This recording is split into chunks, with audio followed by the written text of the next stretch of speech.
Happy Tuesday morning everyone! No hilamos, no suklay, luto agad dahil 3:35 AM na. Baka malit si Bunso. Ayan, magsasaing muna tayo. Itong sasaingin ko ay diretso na hanggang tanghalian para tipid.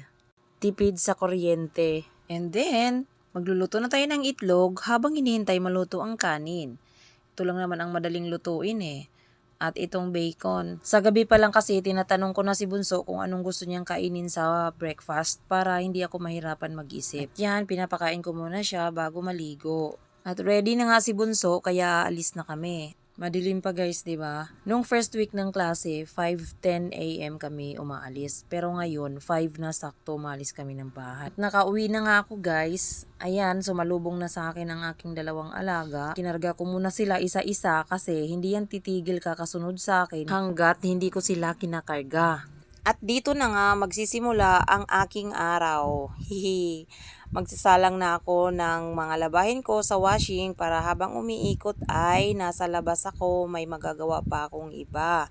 I'm sure maraming nanay na makaka-relate. Multitasking tayong mga nanay, 'di ba? Sabi nga nila, ang mga nanay ay may third eye dahil tayo lang ang nakakakita ng mga kalat sa bahay. Magre-react na naman ang aking mga junakils nito. Iisipin nila sila yung pinaparinggan ko.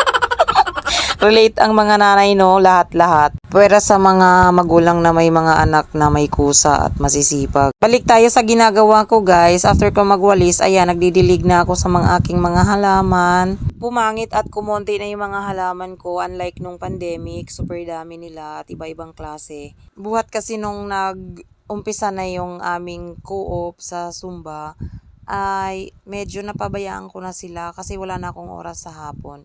Nung nandito lang ako sa bahay, yung buong hapon ko, ginugugol ko sa mga halaman ko kung ano-anong ginagawa ko. Ngayon kasi nakakauwi ako 5:30, minsan 6, minsan pag nagkakainan pa pagkatapos, mas late pa. Pag alam kong wala pang ulam dito sa bahay, hindi na ako sumasama sa kanila. Nagpapaalam ako. Kasi kawawa naman yung mga estudyante ko at aking mga aso. Yan, speaking of aso, ayan oh.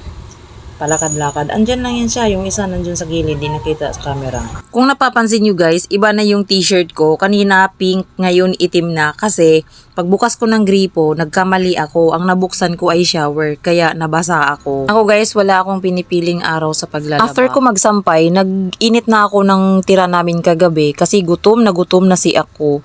Ito kasi yung first meal ko. Mula pagising, diretso na hatid sa school. Ay uminom lang ako ng mainit na tubig bago umalis.